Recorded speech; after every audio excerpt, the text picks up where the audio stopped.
أعوذ بالله من الشيطان الرجيم.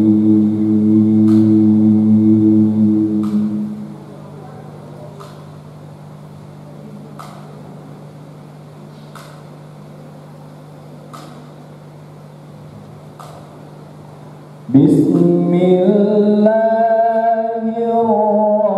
الرحمن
Lailatul Qadri khairun min alfi syahr.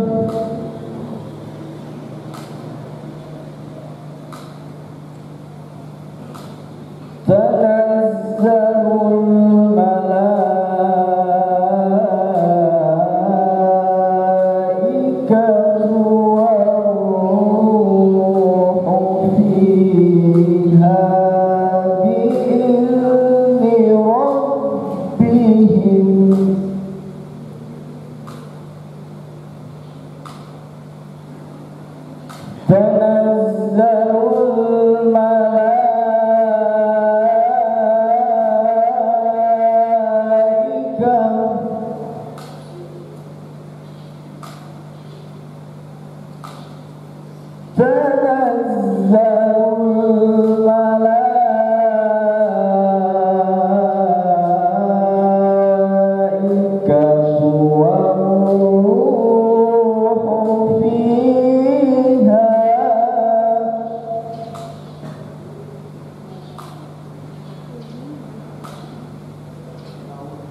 Alhamdulillah rabbil alamin wa bihi nasta'in ala umuri dunya wa din. Allahumma shalli wa sallim ala sayyidina Muhammadin wa ala alihi wa sahbihi ajma'in.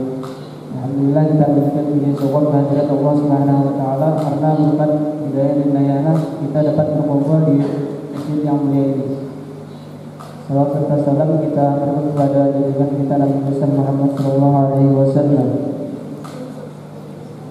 Kita beserta para sahabat yaitu beliau hingga akhir zaman. Baik, untuk mempersingkat waktu kami persilakan kepada Ustaz untuk menyampaikan materi.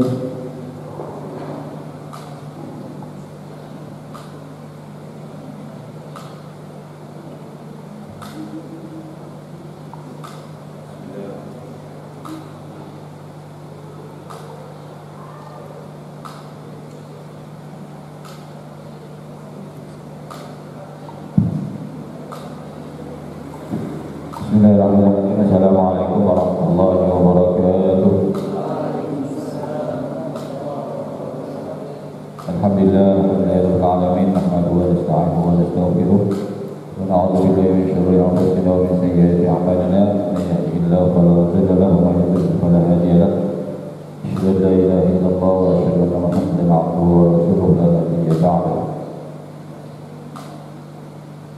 Alhamdulillah, di pagi hari ini, di bulan yang mulia ini dan di tempat yang mulia ini kita bisa mengadakan kajian Al-Quran yang pada hari ini kita akan membahas tentang malam Lailatul Qadar, yang ini berbasis pada surah Al-Qadar ayat 1 dan sampai 5. Sebelumnya, mari sama-sama kita memperbaharui niat kita di tempat ini, yaitu niat etika. Bismillahirrahmanirrahim.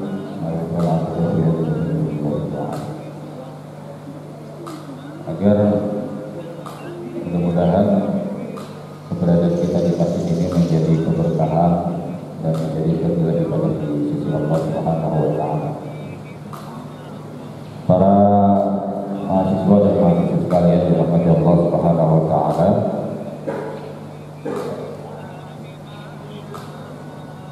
dan khususnya para anggota LPPT,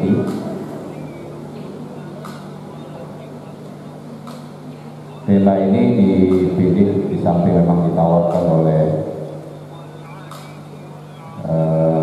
pengurus LPPT. Yang kedua karena memang momennya pas. Momennya memang pas. Hari ini adalah 17 Ramadan. Ya. 17 Ramadan. Nah, terus entah ini pesanan atau kira-kira jelas gitu ya. Pas-pasan Sabtu di 17 Ramadan dan temanya dikatakan dengan Lailatul Qadar. Nah, nanti ada sebagian yang kita bicarakan, tetapi kita akan membaca tafsir yaitu tentang ayat Lailatul Qadar ini. Apa yang terjadi Lailatul Qadar dan bagaimana pandangannya yang ada di dalam Al-Quran. Oke, sebagaimana yang dibacakan oleh Qari tadi, disebutkan di ayat pertama, inna anzalnahu fi lailatul qadar.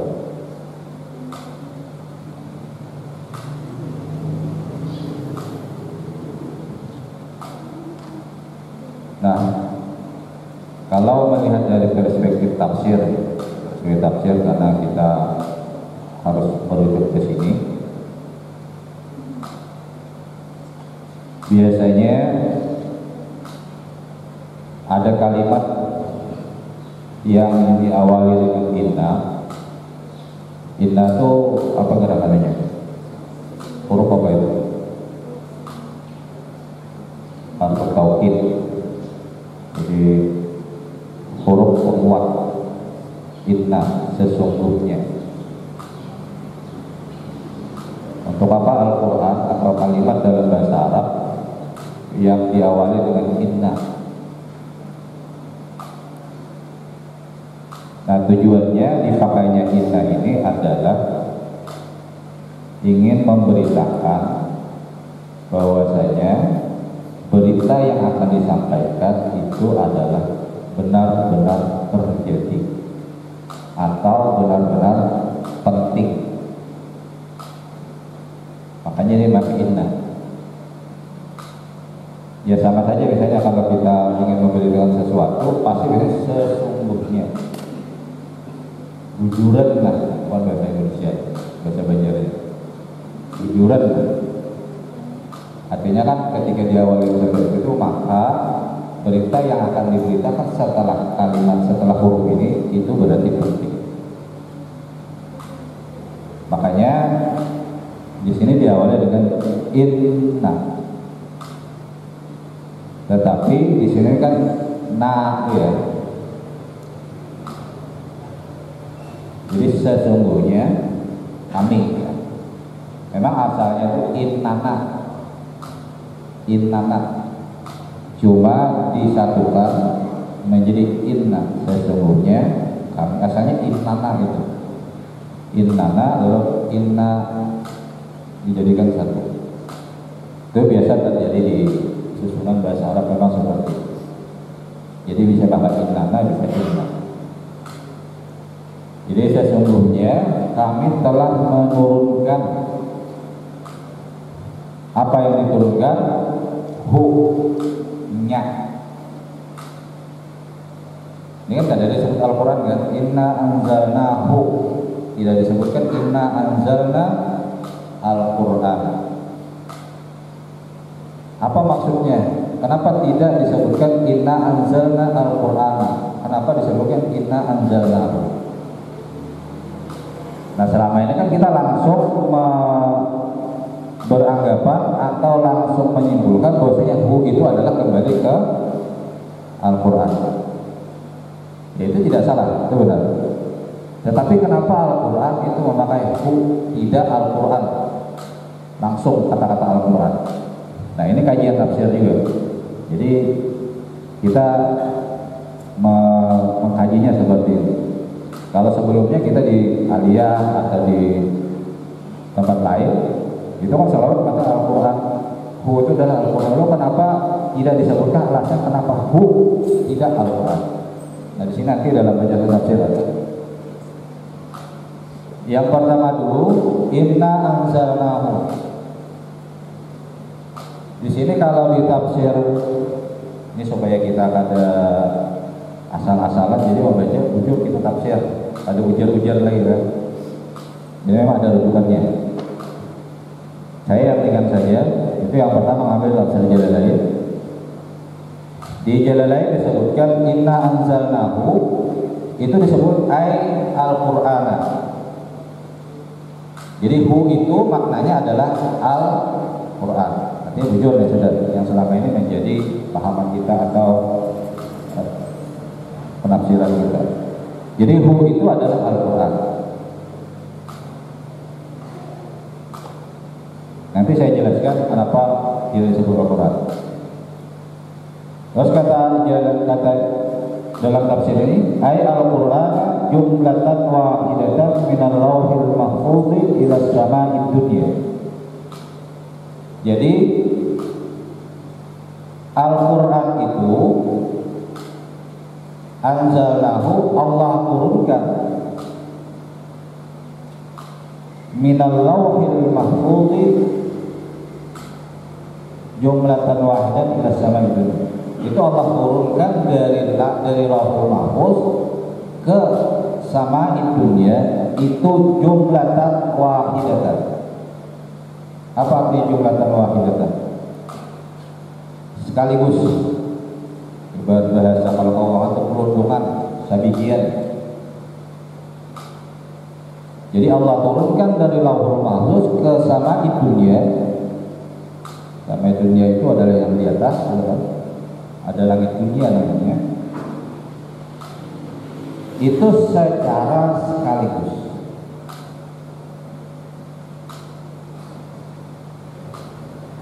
Nah, dalam tafsir biasanya ini ada yang membedakan Di sini kan Al-Qur'an menyebut inna anzalna, pakai kata anzala. Tidak disebutkan misalnya kalau di ayat lain wa nunazzilu minal qur'ani ma huwa shifaa. Wa nunazzilu minal qur'ani ma huwa shifaa.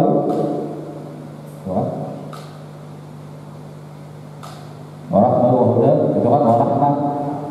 Jadi di sini kalau dalam kajian tafsir ada perbedaan antara kata anzala dengan nazala. Nah di sini kan pakai anzala, terus ada yang lain membaca nazala.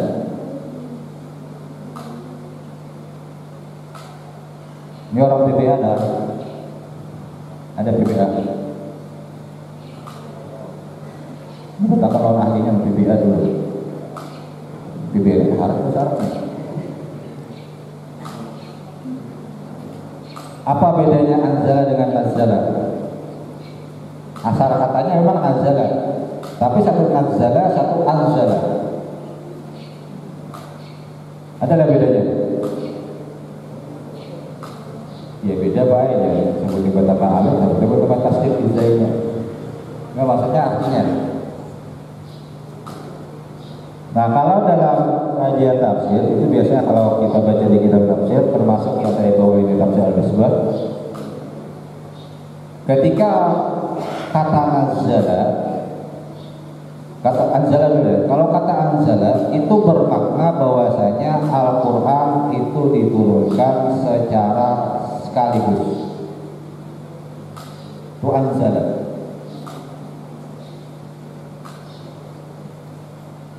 Jadi kalau nanti kita menemukan di ayat-ayat Al-Quran yang memakai kata anzala yang kaitannya dengan Al-Quran, objeknya itu adalah Al-Quran, maka itu berarti Al-Quran yang diturunkan secara sekaligus ataupun untuk objek yang lain. Yang kedua, tadi kalau nazala itu bermakna turunnya secara bertahap.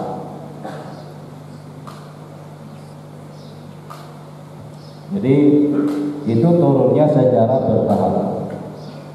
Nah itu biasanya kalau kita baca di beberapa ya tafsir, maka pemaknaannya adalah yang seperti itu. Jadi kita harus mengetahui bagaimana perbedaan di antara dua kata ini.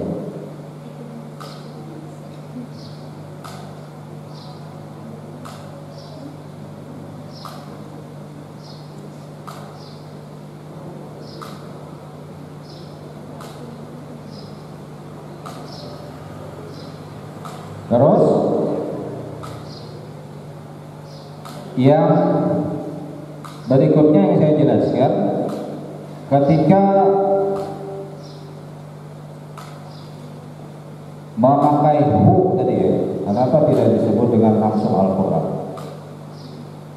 Nah dijelaskan dalam kitab tafsir yang lain, termasuk yang dalam Misbah di beberapa tafsir yang lain, disebutkan itu lita'zimi sya'niha. Jadi pemakaian hu tidak langsung kepada Al-Quran itu tujuannya adalah karena agungnya dari Al-Quran tersebut. Jadi karena agungnya sesuatu yang disebut itu sehingga tidak perlu lagi dia disebut gitu. Jadi inna anzalnahu, seharusnya Al-Quran itu kenapa dipakai ini? Karena Al-Quran itu sudah sangat agung. Jadi tidak perlu disebut pun itu sudah tahu. Yang kedua disebutkan juga, kenapa tidak perlu disebut Al-Quran? Karena Al-Quran itu sudah pasti, ibaratnya di dalam diri orang muslim, dalam ingatan orang muslim itu tanpa disebut pun sudah tahu Al-Quran, dan itu sudah tertanam dalam pikiran dan memori orang Islam. Karena ketika sesuatu yang diturunkan oleh Allah kepada Muhammad itu kira-kira perlu disebut lagi nggak? Orang muslim kan tahu semua. bahwa yang diturunkan dari Allah kepada Nabi Muhammad itu pasti Al-Quran. Jadi kada perlu lagi sebutkan, karena itu sudah ada dalam memori masing-masing. Makanya pakai itu. Yang ketiga juga adalah bahwasanya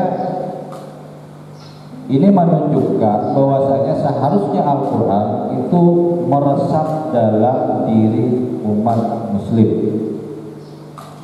Tanpa disebut pun, Al-Quran itu sudah ada dalam diri umat Islam. Bukan sesuatu yang terpisahkan, bukan sesuatu yang berada di luar dirinya, tetapi Al-Quran itu adalah berada dalam dirinya langsung. Jadi sesuatu yang integral. Jadi Al-Quran itu berintegrasi dalam diri umat Islam. Jadi dengan ini menunjukkan bahwasanya ya Al-Quran itu bukan sesuatu yang jauh dari kita, tetapi Al-Quran itu sesuatu yang memang harus betul-betul tertanam. Tertanam itu dalam arti bisa kita memang sering membaca. Yang kedua, membuktikan supaya kita akrab itu, di samping kita sering membaca, yang kedua adalah perilaku kita itu sesuai dengan panduan yang ada di dalam Al-Quran. Ya memang supaya kita bisa tahu bagaimana panduan Al-Quran, ya harus sering membaca. Itu pertama. Yang kedua, bukan hanya membaca. Kita bagaimana akan tahu bagaimana Al-Quran itu kandungannya seperti apa kalau tanpa memaknai atau memahami maknanya. Nah, cara memaknai atau memahami salah satunya lewat tarjamah. Ini saya sebutkan yang sebelum-sebelumnya sudah sering gitu. Jadi lewat tarjamah. Tetapi tarjamah itu hanya sebagian kecil kita memahami Al-Quran. Karena tarjamah itu masih, ibarat pemahamannya itu masih sederhana. Nah, bagaimana supaya pemahaman itu lebih banyak, lebih luas, yaitu pemahamannya dengan tafsir. Jadi tafsir ini lebih tinggi dibandingkan tarjamah. Kalau terjemah itu biasa saja, masih sangat ringkas. Karena kalau kalian yang dari PBI juga, kalau yang jurusan tarjamah, tapi ada jurusan tarjamah ya? Ada ya? Ada ya? Oh, biasanya diadap atau minimal ada pelajaran terjemah, mata kuliah terjemah. Itu kan ada yang namanya tarjamah harfiah, yaitu menerjemahkan secara harfiah leksikal, hurufnya saja yang terjemahkan. Tetapi ada yang tidak bisa diterjemahkan, yaitu yang nanti menjadi tugasnya tafsir untuk menjelaskan itu. Nah, jadi apa yang kita lakukan di LBPK ini, yaitu kita mengkaji tafsir, maka itu adalah sebuah langkah yang tepat. Coba saja kalau kalian nih, contohnya saja tarjamah ya. Tarjamah itu tidak bisa memaknai apa yang kita baca dalam Al-Quran, sangat singkat. Ini saja buktinya nih. Inna anzalnahu, artikan apa? Sesungguhnya kami turunkan huknya. Itu tarjamah kan? Dari mana kita tahu hukum itu Al-Quran? Dari tafsir.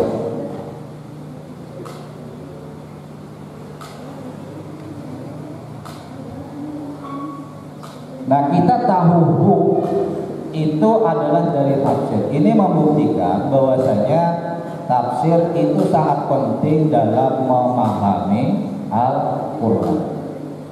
Kalau kita hanya sebatas tarjamah, maka sangat sempit. Karena sesungguhnya kami telah menurunkan bukan nya. Kan nya kita kan udah tahu nih. Tahunya itu Al-Quran itu dari kitab tafsir. Nah ini kan pahamnya dari jalan lain minimal. Terus yang berikutnya juga adalah inna, sesungguhnya kami itu apa maksudnya? Tarjamah tidak menjelaskan. Dari mana tahu kita bisa kami itu maknanya? Makna kami itu dari tafsir. Makanya memahami Al-Quran itu lebih luas lagi, itu adalah dengan tafsir. Kalau hanya terjemah biasa, maka jangan coba-coba Anda ingin menjadi mufasir kalau hanya atau menjadi penceramah hanya berbekal terjemah saja. Anda bisa menyesatkan juga. Salah menjelaskannya hati-hati. Nah contohnya di sini inna. Nah inna itu kan sesungguhnya kami. Lalu kita tanyakan kami itu siapa kira-kira? Kan yang menurunkan Allah saja. Kan makna Al-Quran itu adalah sesuatu al-kalam minallah al-nazzal ila nabiyina Muhammadin sallallahu alaihi wasallam al-muta'abbad bil qiraatihi atau bi tilawatihi. Yang namanya Al-Quran itu kan artinya adalah sesuatu yang diturunkan dari Allah, kitab yang diturunkan dari Allah kepada Nabi Muhammad. Lalu kenapa pakai inna kami? Seharusnya kan ini kan Allah juga yang menyebut, Allah yang berfirman. Lalu kenapa pakai kata inna? Nah kita tahu, saya yakin kalian sudah tahu, yang namanya inna, makanya kami itu menunjukkan bahwa saya dalam proses penurunan Al-Quran itu tidak hanya dari Allah saja. Karena dalam proses turunnya Al-Quran, ini makna turunin itu masalah ini. Kita putar aja. Karena dalam proses turunnya Al-Quran itu juga terlibat pihak yang lain. Siapa pihak yang lain? Nazala bihir ruhul amin. Yang terlibat dalam penurunan Al-Quran ini adalah malaikat Jibril. Nazala bihir ruhul amin. Jadi yang menurunkan juga itu yang terlibat adalah malaikat Jibril. Ya memang Allah yang menurunkan, tapi yang langsung kepada Nabi Muhammad itu adalah malaikat Jibril. Nah yang ini kita tahu itu berdasarkan tafsir diterjemahkan, tahu gitu. Sangat sempit, sangat dangkal. Jadi kalau kita hanya berbekal terjemah, ya oke lah, itu sudah lumayan. Artinya bukan hanya membaca saja, lalu dengan terjemah itu sudah lumayan. Lalu tafsir, dengan itu Al-Quran itu akan menjadi betul-betul hidayah bagi kita. Karena kalau kita tidak paham Al-Quran, bagaimana Al-Quran itu bisa menjadi hidayah? Bagaimana sebuah kitab petunjuk itu kita akan paham apa yang diberikan petunjuknya kalau kita sendiri tidak paham isinya. Contoh kecil saja, kalau kita misalnya yang binian aja misalnya kan, itu ada alat masak, misalnya kayak cooker kan, rice cooker. Itu kalau kan biasanya ada buku buku penggunaannya ya. Buku penggunaannya itu pakai bahasa Mandarin, bahasa Cina. Bagaimana kalian akan paham kalau bahasanya bahasa Mandarin, tulisan Cina? Bagaimana cara kalian supaya bisa paham? Belajar bahasa Mandarin. Apa artinya? Setelah tahu artinya, kira-kira hanya tahu bagaimana cara penggunaan alat itu, ilustrasi juga. Bagaimana kita bisa menggunakan Al-Quran itu secara maksimal, maka pelajari dulu bahasa Arabnya. Ini sudah ada paham mengaji kerja, ya. Itu juga kalau di kampung kan bolak 12, bolak 6 lah, bolak laut, bolak 6. Ini bujur-bujur, paham orang ini. Jadi ya kalau kita memang belajar besar itu agak lama gitu ya, baru sekian tahun minimal kalian lulus bahasa Arab ada gitu. Kita pun sangat sedikit. Ya baca tarjamah, terus baca tafsir. Nah ini yang kita lakukan sekarang. Oke, terus kita lanjutkan.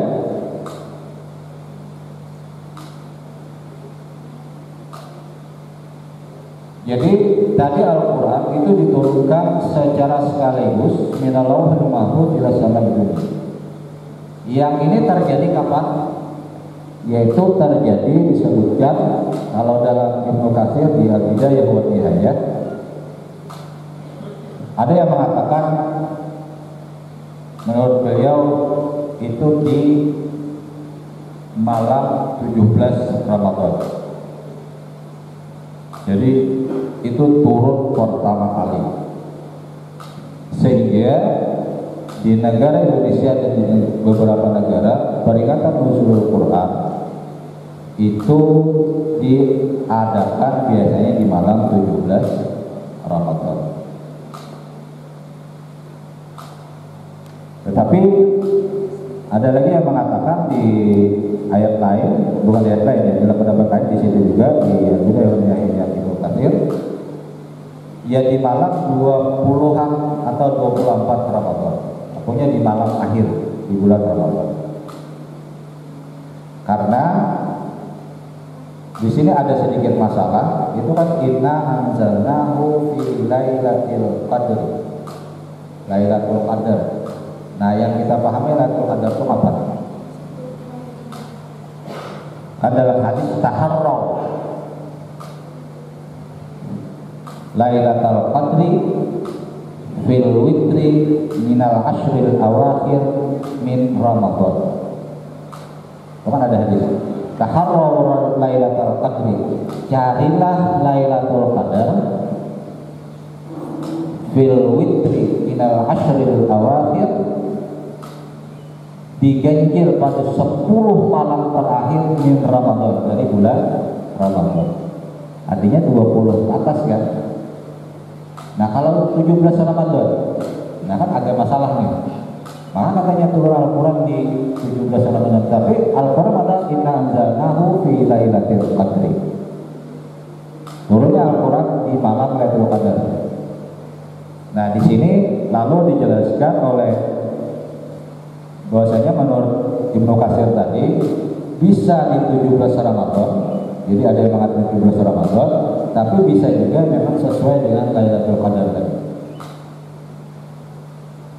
Jumlah wahidah 17 Ramadan, tapi juga Al-Quran bisa turun di akhir di bulan Ramadan.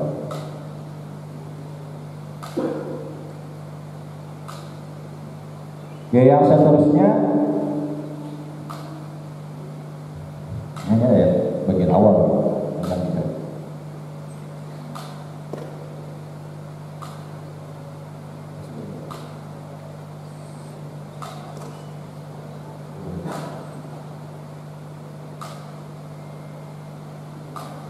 Nah, apa kan tadi Al-Quran saya sebutkan ada yang jumlatan wahidah,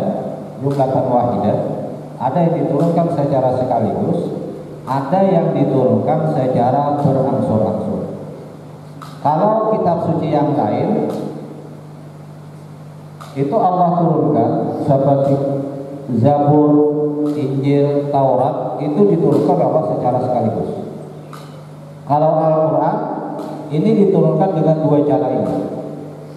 Yang pertama secara sekaligus, Lauhul Mahfuz bersama ibunya. Yang kedua itu diturunkan secara berangsur-angsur, itu yang kita kenal selama berapa tahun? Ya ada yang mengatakan 22 tahun, berapa? 22 tahun, katanya 22 bulan, 22 hari. Yaitu ulama yang ingin mempas-paskan supaya ya kayaknya bukan kita aja ya, Ulama dulu pun suka mempercantik tanggal atau bilangan. Kita kan kadang 12/02 tahun 2022 atau tanggal 22 bulan 2 tahun 2022. Itu ada yang semalam orang nikah. Nikah di tanggal cantik. Kenapa ulama dulu pun ternyata juga suka yang model-model begitu. Jadi katanya 22 tahun, 22 bulan, 22 hari. Ya tidak persis seperti itu loh. Itu hanya biasanya ingin ya seperti kita juga mempercantik bilangan. Bisa saja lebih atau kurang dari itu. Cuma intinya Al-Quran itu diturunkan selama 20-an tahun. Artinya dari Makkah dan ke Madinah lalu balik ke Makkah lagi. Jadi di antara dua tempat. Lalu apa tujuan Allah menurunkan secara berangsur-angsur? Yang pertama, Al-Quran itu kan ketika turun tujuannya adalah ingin menjawab permasalahan umat. Ingin menjawab permasalahan umat.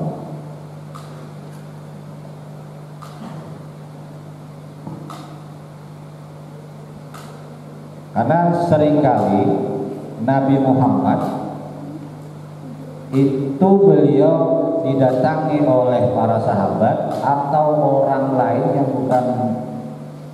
bukan muslim. Itu kan sering orang kafir kan datang pada Nabi juga, orang Yahudi atau orang Nasrani datang pada Nabi. Seperti yang qul huwallahu ahad itu kan. Apa itu asbabun nuzul qul huwallahu ahad? Ada yang tahu asbabun nuzul qul huwallahu ahad? Kan qul huwallahu ahad itu asbabun nuzulnya adalah ketika orang Yahudi dan orang syirik, orang musyrik itu datang kepada Nabi terkait dengan status Tuhannya. Siapa, kata orang Yahudi kan, siapa gerak abahnya atau paninian atau bertuannya pada Tuhannya Tuhannya. Kan setiap sesuatu kan punya kuitannya, punya kuitan. Lalu ditakuni oleh orang Yahudi. Sekarang pertanyaan adalah, wahai Nabi, siapa abahnya Tuhan? Ini pertanyaan apa itu?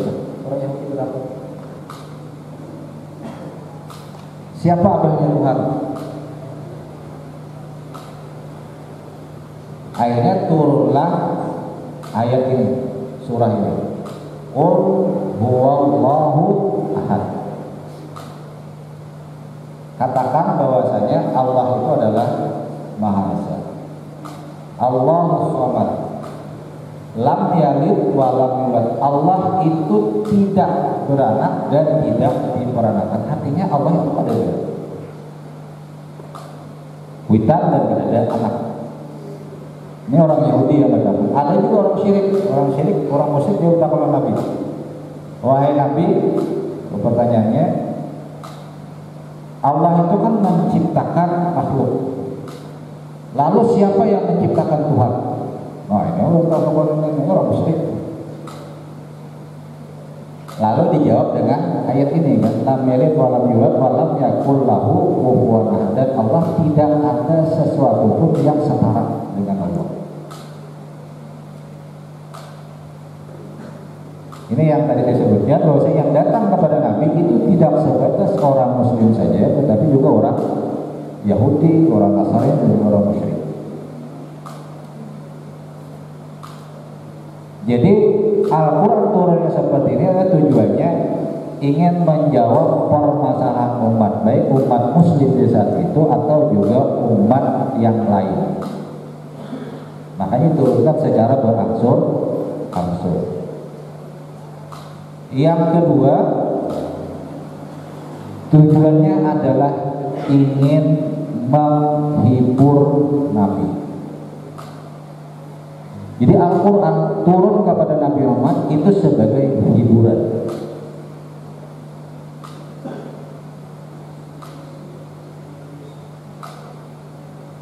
Kita ingat, kalau kalian tahu asbabun nuzulnya surah Ad-Duha.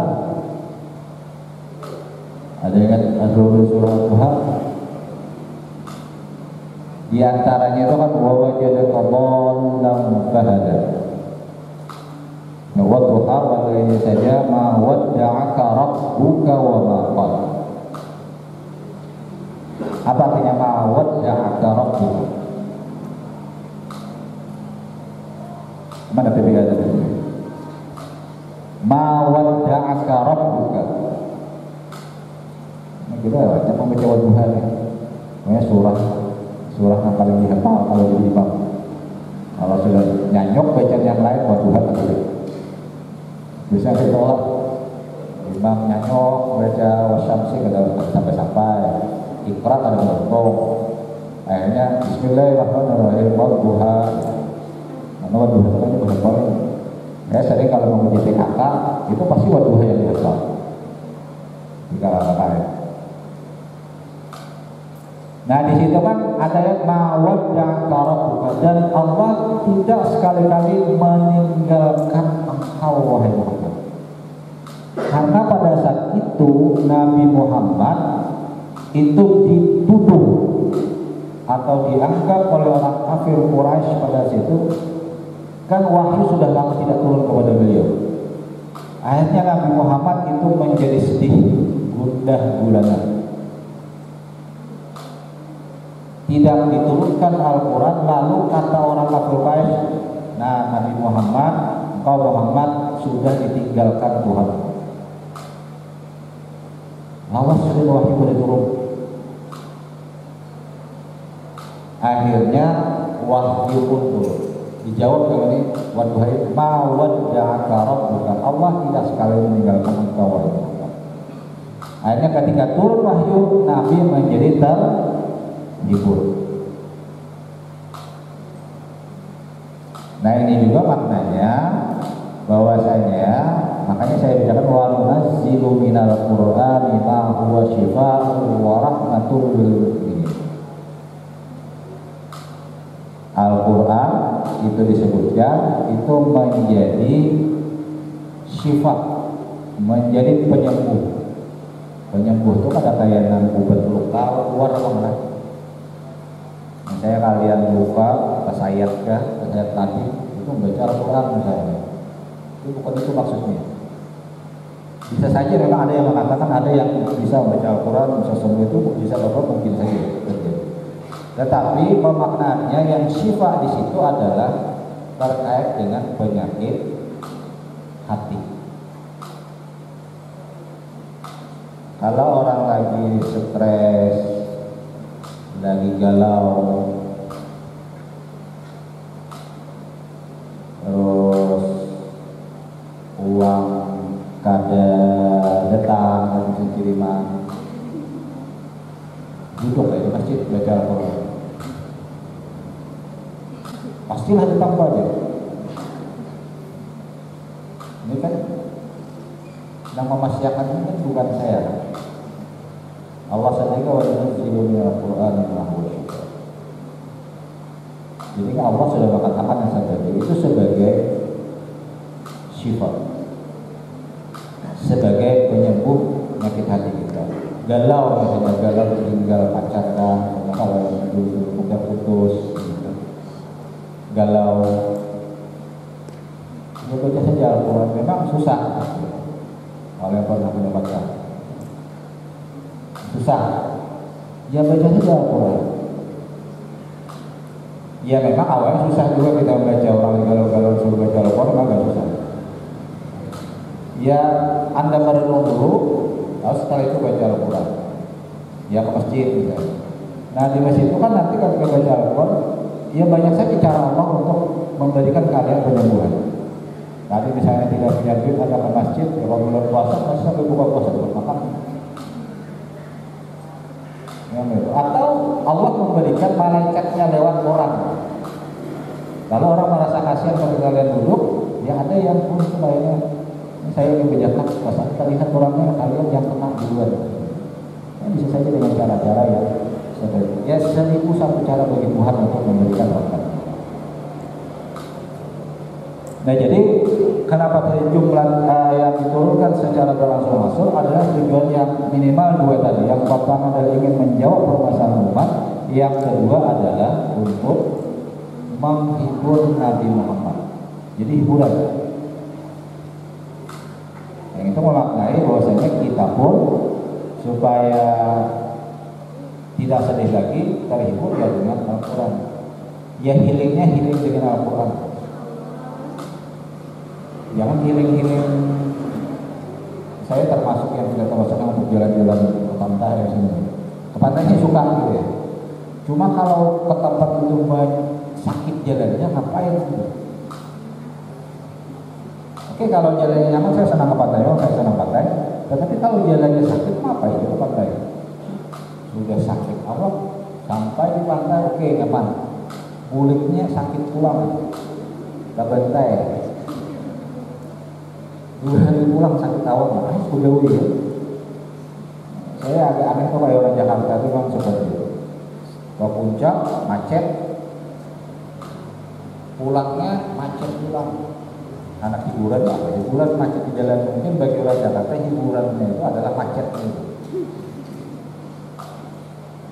Nah jadi ya bisa saja healingnya dengan Al-Quran itu.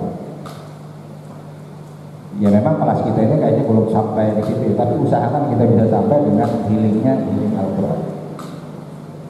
Ya penyembuhannya, bahasa healing itu kan penyembuhan sebenarnya kan.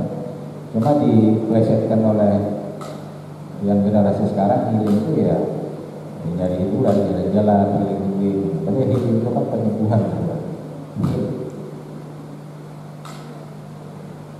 Nah terus yang selanjutnya fi Lailatul Qadar, sesungguhnya kami turunkan Al-Quran itu di malam Lailatul Qadar. Nah Lailatul Qadar, malam Lailatul Qadar,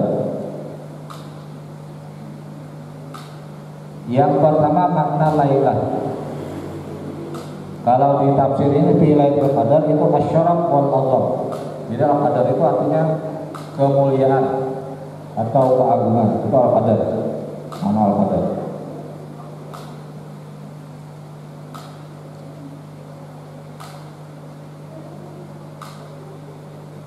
Lalu apa makna Lailah? Malam. Apakah malam itu sepanjang malam atau sepertiga malam?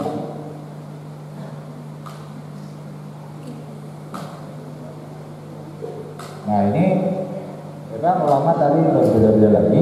Ada yang memaknai itu kan ketika kita sampai tahajud itu, maka disebutkan Allah itu akan turun di sepertiga malam. Jadi ada yang mengambil dari itu, lalu bahwasanya Al-Quran diturunkan di sepertiga malam. Tetapi menurut Pak Quraisy bahwasanya Lailah itu maknanya umum, ya pokoknya malam. Di malam itu artinya dari maghrib sampai ke subuh. Jadi Lailah bukan hanya qit'atun minal Lailah, bukan hanya sepenggal dari malam, tapi ya malam itu.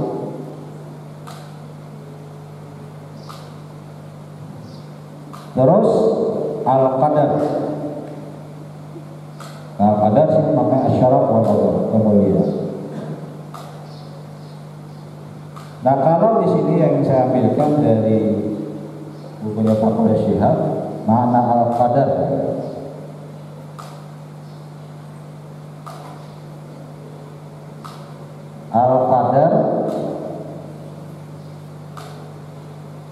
itu bisa berarti di sini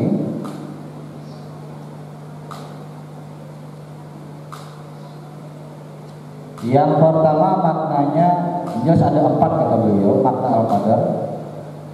Yang pertama penetapan.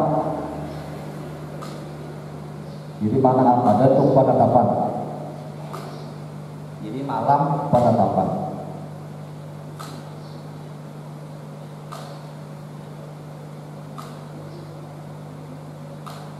Lalu ketika artinya diartikan malam penetapan, Lailatul Qadar malam penetapan, maknanya kata beliau yaitu malam penetapan Allah atas perjalanan hidup makhluk selama selama setahun. Jadi Lailatul Qadar itu maknanya penetapan Allah atas perjalanan makhluk hidup makhluk selama setahun. Itu malam penetapan.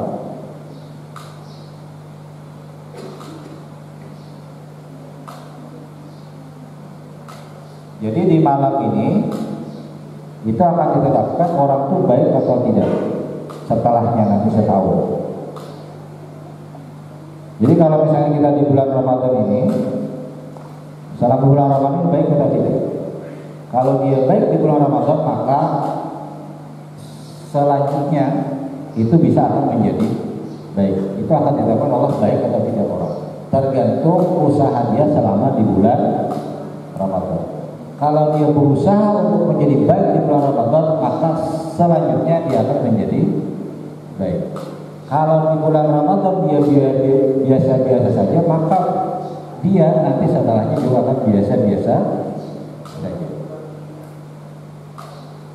Jadi ini yang maknanya kata beliau malam penetapan.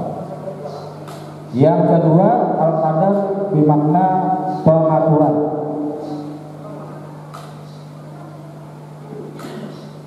Jadi pertama penetapan, yang kedua pengaturan. Apa maknanya Lailatul Qadar di sini? Artinya malam turunnya Al-Qur'an, di mana Allah mengatur strategi bagi Nabi Muhammad guna mengajak manusia kepada kebajikan. Jadi di malam ini Allah mengatur strategi bagi Nabi Muhammad untuk mengajak umatnya. Jadi malam pengaturan. Yang kedua, nanti kalau kalian ingin tahu lengkap silahkan buka di Tafsir Misbah juz 15 di surah Al-Qadar supaya jelasnya lagi di perpus ada. Yang ketiga itu di malam kemuliaan. Jadi Al-Qadar, nah ini makna yang ada di Jalalain. Jadi maknanya kemuliaan. Kenapa malam ini disebut malam kemuliaan?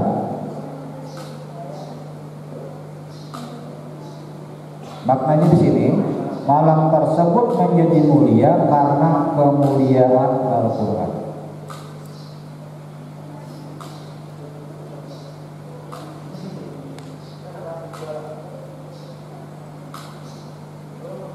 Jadi malam ini menjadi mulia karena malam ini diturunkan Al-Qur'an. Saya hari kapan ya? Itu melihat rel ada anak kecil yang dari orang Arab, semua bahasa Arab kan. Jadi yang intinya bahasa Indonesia begini, sesuatu ketika disertai Al-Qur'an itu pasti menjadi mulia.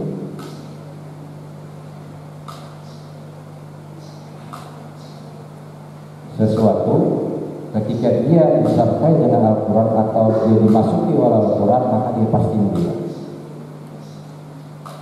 Saya lupa itu ya, bahasa Arab intinya maknanya Nabi Muhammad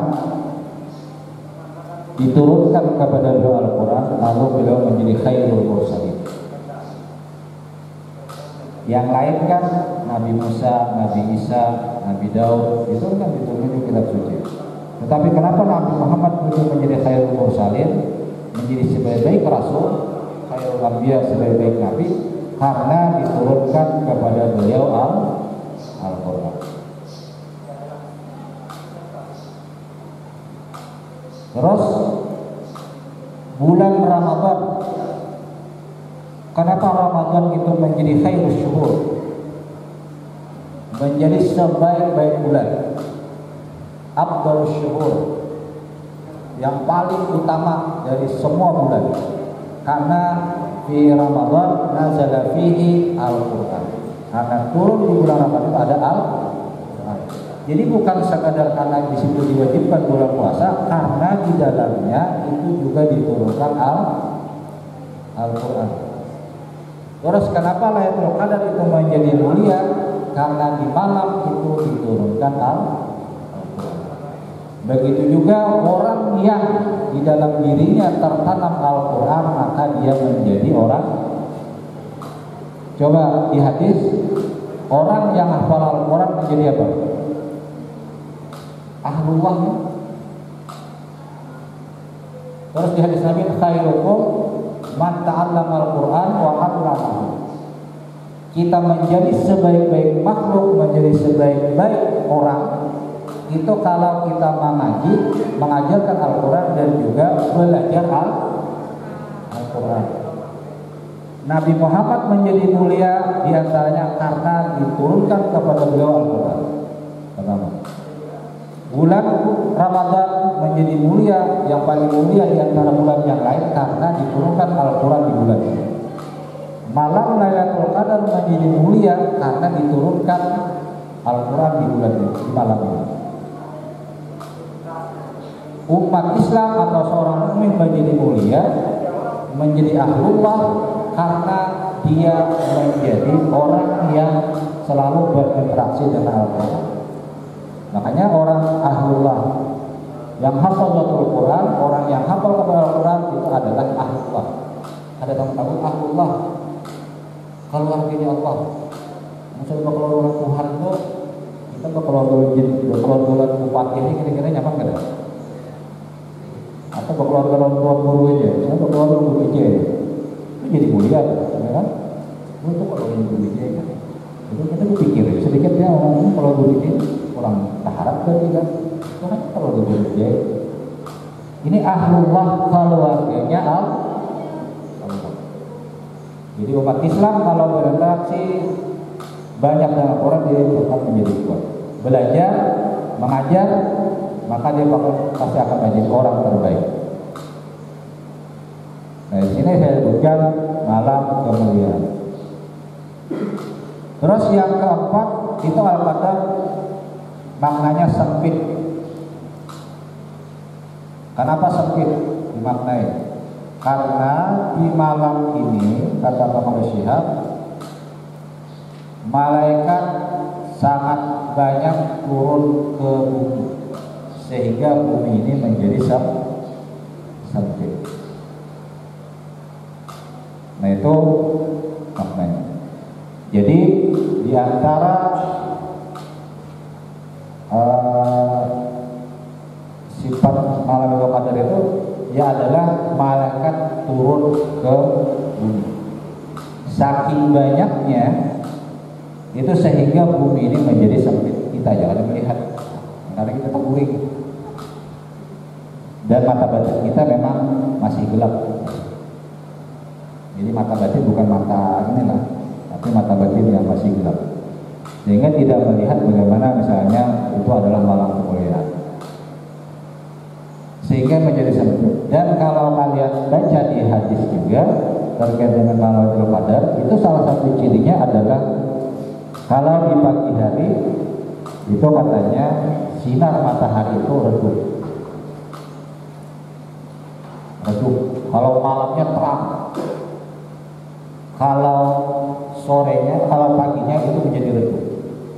Karena saking banyaknya malaikat yang ada, itu lalu menjadi redup. Kalau malam itu sangat terang, karena di malam itu diharamkan bintang yang lain-lain itu kayak gitu. Kalau itu kita tawakan lah. Jadi yang berseleweran itu dilarang untuk berseleweran. Lalu akhirnya kan menjadi terang, tidak ada yang terkendala lagi, tertutupi, sehingga bulan itu kan di malam itu menjadi terang. Itu di antara ciri atau pada ciri panas kada. Kamu kalau sudah baca hadis, panas kada, dingin kada. Jadi agak redup pagi. Jadi mungkin nanti kalau di 20 akhir kalau redup itu adalah di antara tanda-tanda Lailatul Qadar. Oke, kan satu surah kamu suruh baca satu surah. Minta lagi semua kalau saya bacakan lagi lebih panjang lagi. Saya bacakan lagi yang tafsir lain. Jadi memaknai Al-Quran itu akan sangat lebar, luas, mendalam itu kalau kita membaca tafsir. Oke, saya kira saya cukupkan di sini saja. Mungkin ada pertanyaan, saya persilakan. Terima kasih Ustaz. Setelah kita dengarkan tadi ceramah yang luar biasa disampaikan oleh tadi. Baik, selanjutnya apakah ada yang ditanyakan? Silakan kepada ikhwan dan akhwatnya.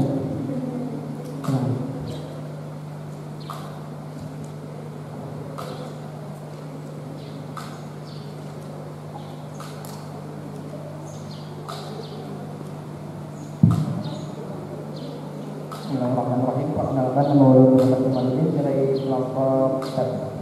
Izin bertanya tentang malam Lailatul Qadar. Tentang nuzulul Quran tadi, apakah sama dengan malam Lailatul Qadar dan apa keistimewaannya? Lalu tadi kan 17 Ramadan itu dinamakan nuzulul Quran, yang mana awal mula diturunkan Al-Quran. Yang mau ditanyakan di sini, kenapa di situ menggunakan surah Al-Qadar? Kan itu tuh awal mula diturunkan itu surah Al-Alaq ayat 1 sampai 5. Lalu kenapa digunakan surah Al-Qadar? Itu saja. Sekian, terima kasih.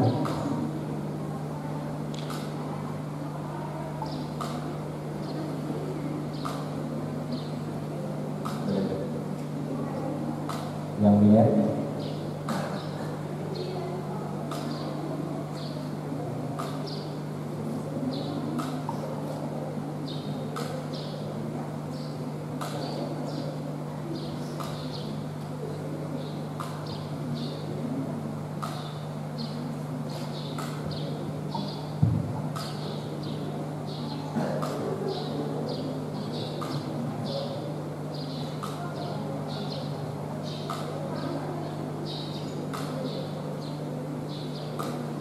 ya, ada sambil jawab, nanti ada pertanyaan.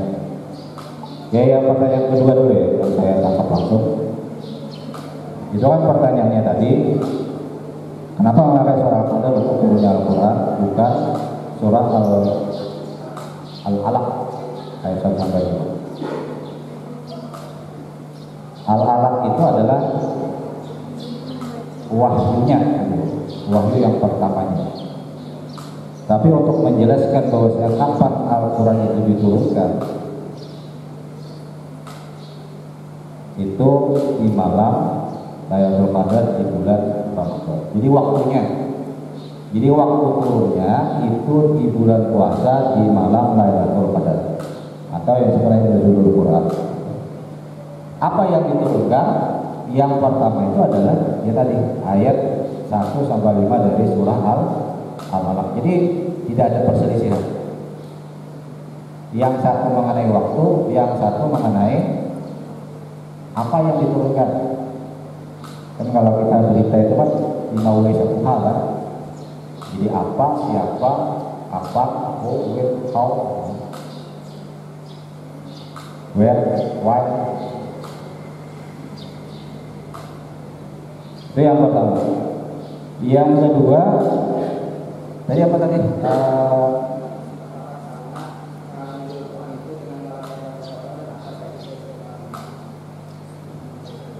Nuzulul Quran dengan malam Lailatul Qadar.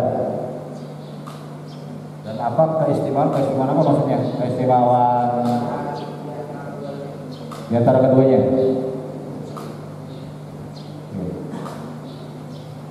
Yang jelas kalau di ayat ini, ada sesuai ayat, di sini disebutkan inna anzalnahu fi lailatul qadar. Al-Quran itu diturunkan di malam Lailatul Qadar. Nah, sekarang yang memang menjadi perbedaan itu adalah Nuzulul Quran itu ada yang memaknainya itu di malam 17 Ramadan. Seperti yang dikatakan oleh Ibnu Katsir tadi. Yang pertama, Jadi nuzulul Quran itu memang diturunkan di malam Lailatul Qadar yang dimaknai itu 17 Ramadan. Yang kedua, ada juga yang memaknai Lailatul Qadar itu yang kalau di dalam bahasa hadis itu di malam 10 akhir.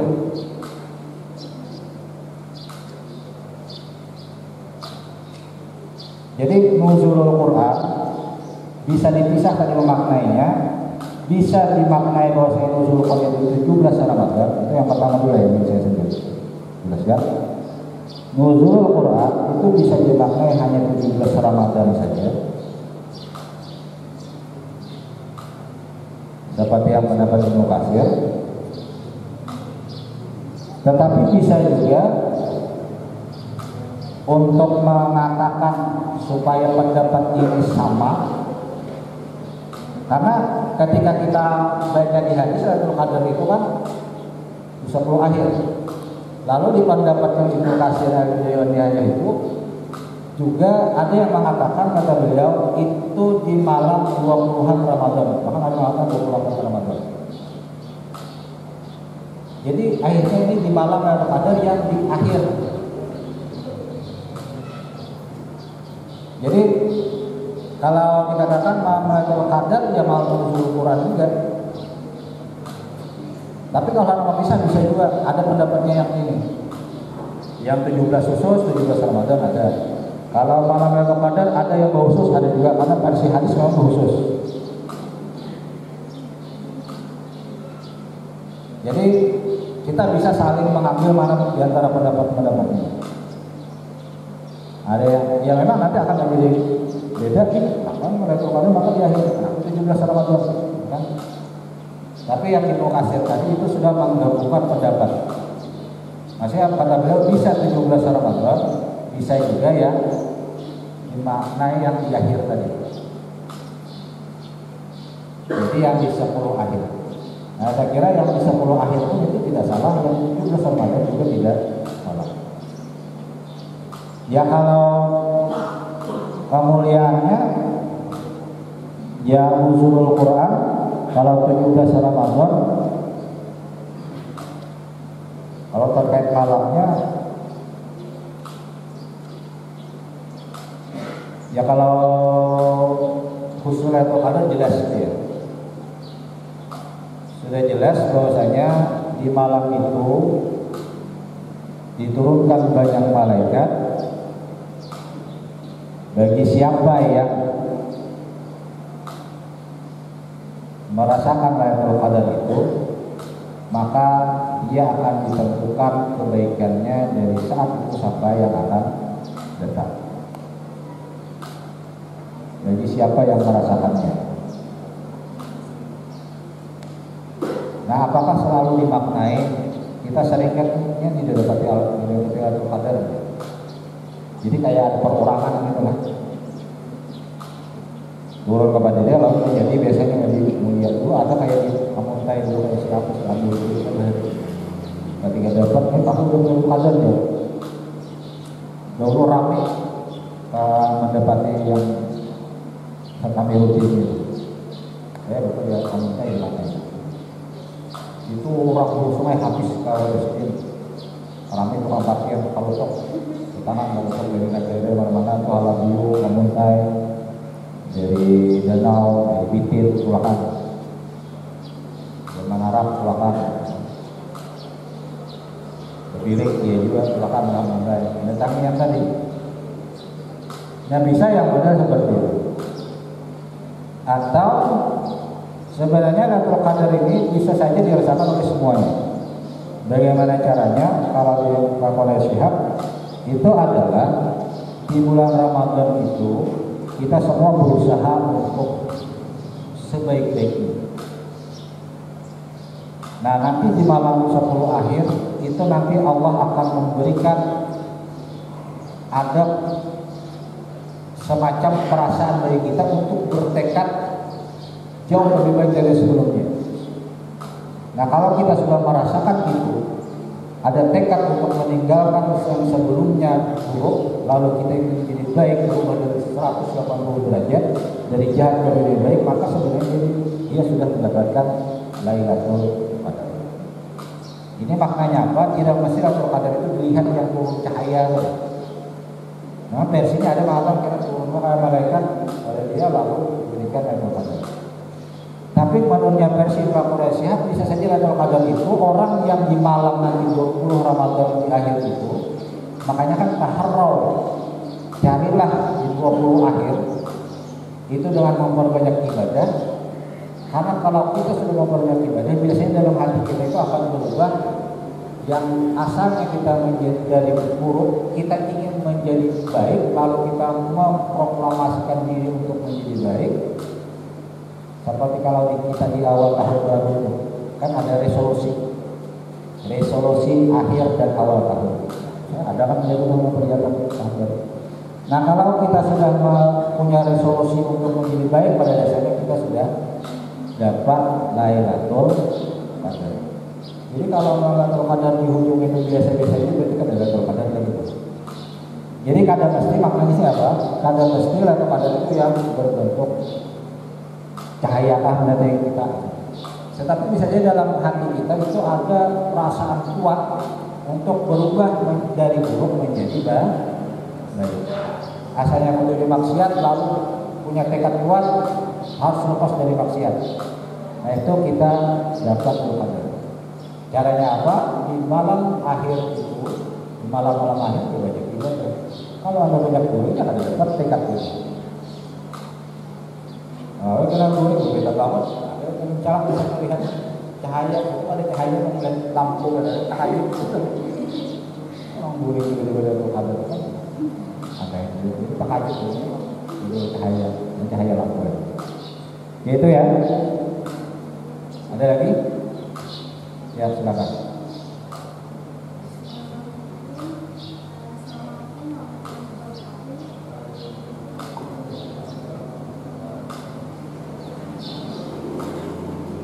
Ya. Perkenalkan, nama Ulul Anisyifa. Pertanyaannya, tadi kan ada disebutkan bahwasanya misalnya kita kayak galau, stres itu membaca Al-Quran. Nah, kalau semisal kita tuh sudah membaca Al-Quran tapi masih kayak galau, gundah, stres, bahkan kayak bukan merasa sia-sia sih, tapi kayak kurang yang sesuai sesuai yang apa yang disebutkan tadi kan. Al-Quran adalah obat dari segala tenang. Nah, kita sudah membaca itu masih galau, stres, galau pun intinya berarti ada apa atau ada yang salah dengan pembacaan atau bagaimana? Mungkin itu saja, sekian, terima kasih. Wassalamualaikum warahmatullahi wabarakatuh. Waalaikumsalam. Ini baca Quran galau itu tidak pernah salah. Maka tadi Quran sebagai yang pertama dulu itu adalah yakin dulu. Yakin, kita meyakini bahwa Al-Quran itu adalah sebagai penyembuh. Nah, yakinnya yang pertama, ini modal pertama. Kalau kita umpang-ambing Quran itu ada buka, ada alamat tuh, ada berhasil. Yakin dulu. Sama juga kayak obat itu, kenapa dia menjadi bisa sembuh? Biasanya Allah yang menyembuhkan. Yang kedua, kenapa obat bisa sembuh? Ada sampai macam-macam kan bisa sembuh. Kayak misalnya kita ke dokter A, B, C, tapi kita kenapa memilih ke dokter satu aja? Ada spesialisnya penyakit dalam misalnya ya. Atau ada dokter spesialis yang kalau di kampung itu kan mantri. Kenapa kita mantri itu aja yang kita rujuk, bukan mantri yang lain? Bukan kalau itu sebagian lain kan. Mau rujuk itu sakit. Kenapa kita rujuk hanya mantri yang itu saja? Bukan mantri ada yang kampung kan ada lagi. Kenapa mantri itu? Karena kita yakin, kita lebih yakin kepada dia dibandingkan yang lain. Yakinnya ini dulu. Yakinnya ini karena ada perasaan kita menjadi tenang, senang dengan dia, maka itu sudah modal awal untuk pengobatan. Kalau dari awal saja sudah kita tidak yakin, menolak berdahulu, itu bagaimana akan masuk Karena namanya pengobatan itu yang paling pokok itu adalah dari dalam, bukan dari luar. Kita tuh anak sembuh itu, sekuat apapun dokter, sehebat apapun dokter, kalau kita ada sembuh, ada sembuh. Tapi kalau kita sorangan hendak sembuh, kuat dokter kayak apa biasanya sembuh. Tapi internal kita dulu. Artinya yang di sini yang perlu itu ditentukan adalah keyakinan kita. Kita yakin dulu, harus sekuat-kuatnya yakin, seyakin-yakinnya, hakul yakin bahwasanya Al-Quran pasti menyembuhkan. Itu dulu.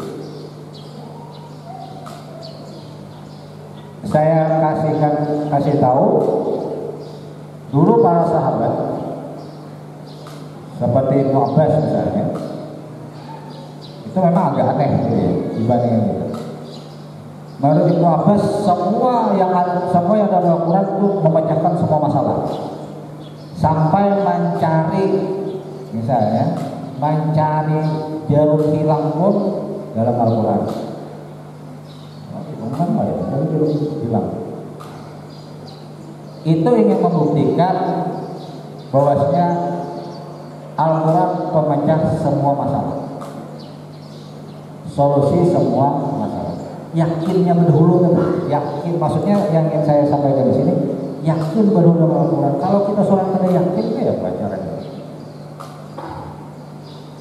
Tadi mantri saya bilang, kalau kita ada yakin, ada yakin. Tapi kalau kita yakin aja sini, atau media penyembuhan dari Allah, kita yakin lalu sini, lalu akhirnya klop. Kalau kita ada yakin, ada klop antara luar dan dalam itu bertolak belakang. Ya, antara minyak dan baju jangan bakal ketemu. Dia harus ketemu. Ya, antara susu dan baju ketemu, kita akan jadi putih. Kalau minyak baju juga bisa. Jadi pertama yakinkan dulu bahwa Al-Quran. Dan ini kan sudah jadi Tuhan. Urusan cepat dan lambatnya itu adalah bagian dari ketentuan Tuhan. Kadang Tuhan, ya kalian tahu semua lah sudah banyak dalam. Kadang Tuhan mendatangkan itu, pokoknya Tuhan itu mendatangkan sesuatu sesuai waktunya, sesuai kapasitas kita. Kadang ada doa yang diberikan Allah secepatnya, tetapi ada juga yang diberikan Allah lambat.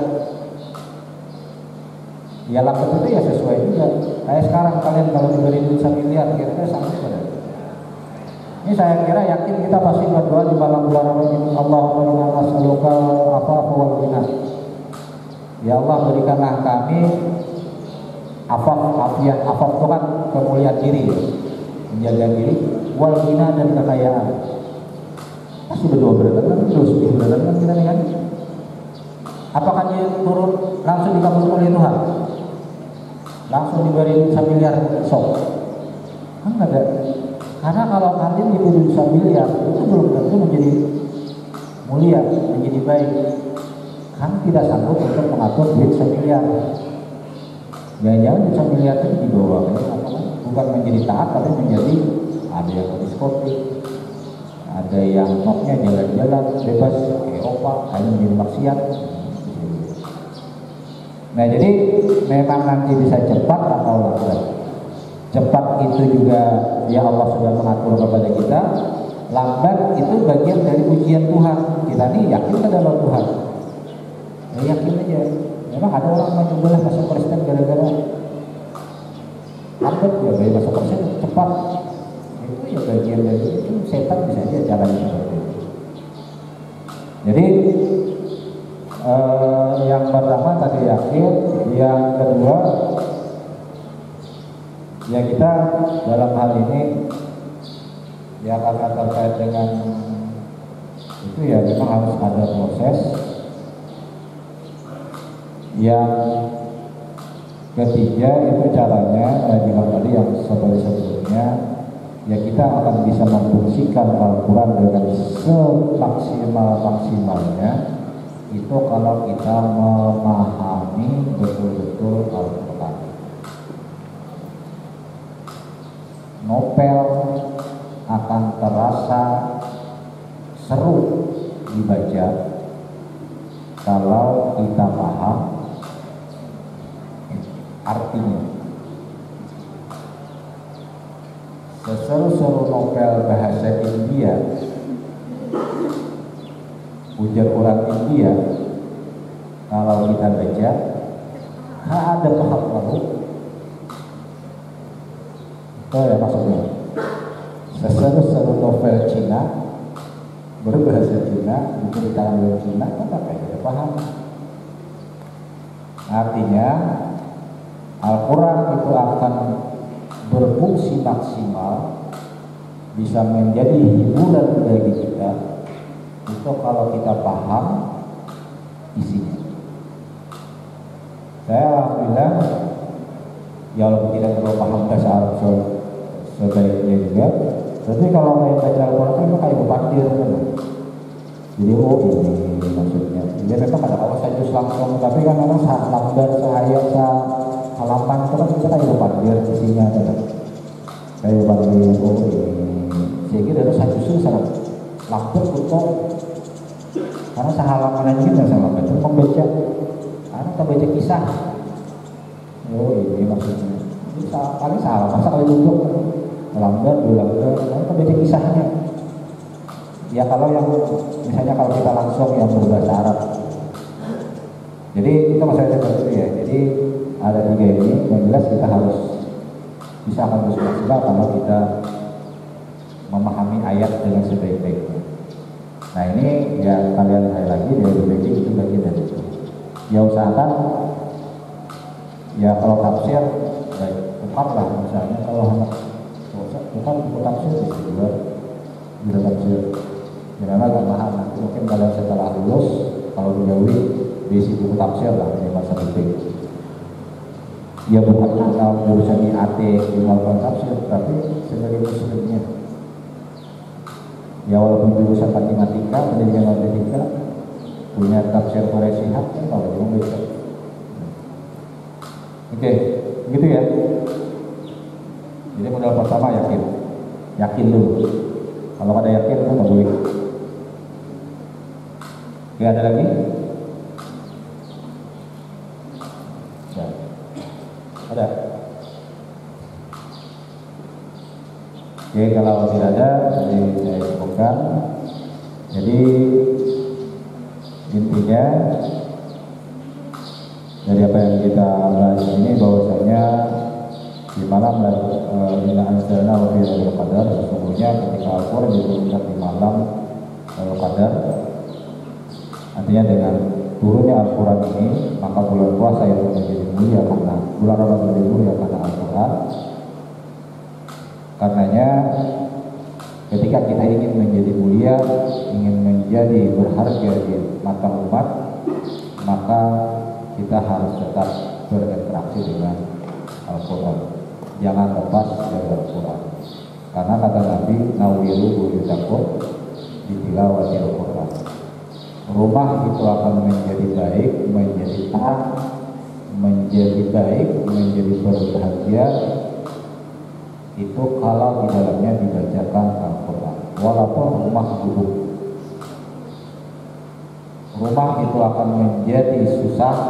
Walaupun istana di dalamnya tidak dibaca Al-Quran, maka rumah itu tidak menjadikan berkah bagi yang menghuni.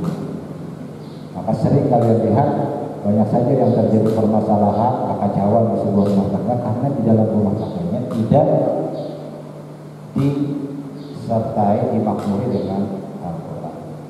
Itu saja yang saya sampaikan. Terima kasih. Wassalamualaikum warahmatullahi wabarakatuh.